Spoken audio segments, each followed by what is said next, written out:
Praise the Lord, everyone. Welcome back to my channel. Today I'm going to be doing another video with another story. Today's story is called Creation is Spoiled.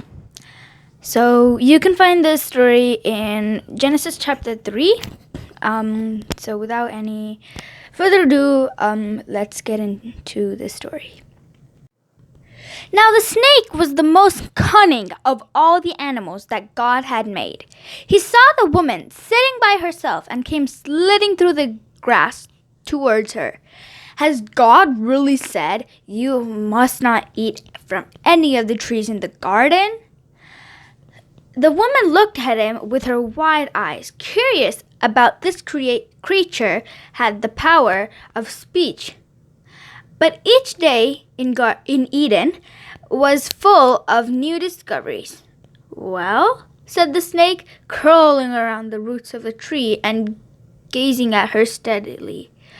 "We may eat from any tree in the garden," said the woman, "but God did say that we must not eat the fruit of that tree."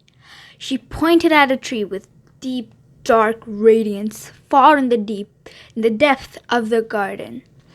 "That tree?" asked the snake, pretending to be astonished. "Oh, yes," said the woman.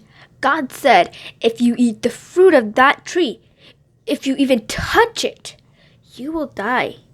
"Oh, no," said the snake. "You will not die.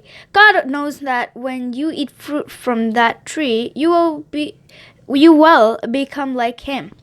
The snake uncurled himself from the tree, sped through the grasses, and climbed swiftly up the tree of the knowledge of good and evil.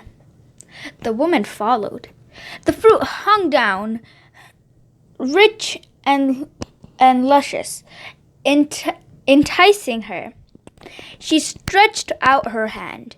She hesitated. She looked around her. "Go on," said the snake. "Try a little." And the woman seized the fruit suddenly and bit deeply.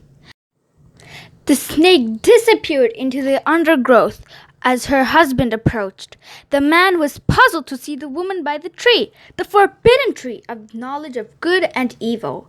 But she handed him the fruit, and he saw how delicious it looked. He put his tongue on it to taste it. Immediately they both knew they were naked. Suddenly everything in Eden seemed to be different, as if a dark shadow had fallen, and they tied together fig leaves to make themselves clothes. Then they heard the voice of God as he was walking in the cool of the evening. They ran and hid themselves among the trees. "Where are you?" God asked. The man peered out from darkness, ashamed. "I heard you in the garden," he said, "but I was afraid because I was naked, so I hid myself." "Who told you that you were naked?" said God. "Have you eaten from the fruit of the tree?"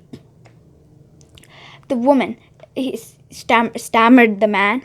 "The woman, she gave some of the fruit to me, so I ate it."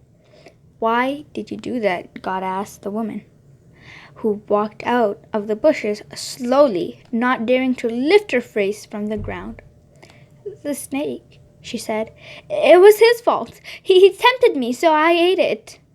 Then God turned to the snake, who was lurking in the depths of the garden, and said, "Because you have done this, you will be cursed among animals."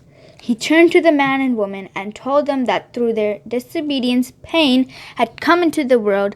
From now on, their lives would be marked by hardship and suffering. The man and the woman stood there trembling in bitter sorrow, and God took pity on them and made them clothes out of animal skins to make them warm. Yet they were banished from the garden forever, and angels guarded the entrance with a sword of fire. Thank you everyone so much for watching this video. I hope that all of you are blessed, and please subscribe, like, and share if you still haven't, and make sure that you also send this video to a lot of kids, mostly kids, so that they can hear this, because it is a mini story time for them. So please do. And I hope you all are blessed by this video, and without any further ado, I'll see you in the next video, everyone. Bye!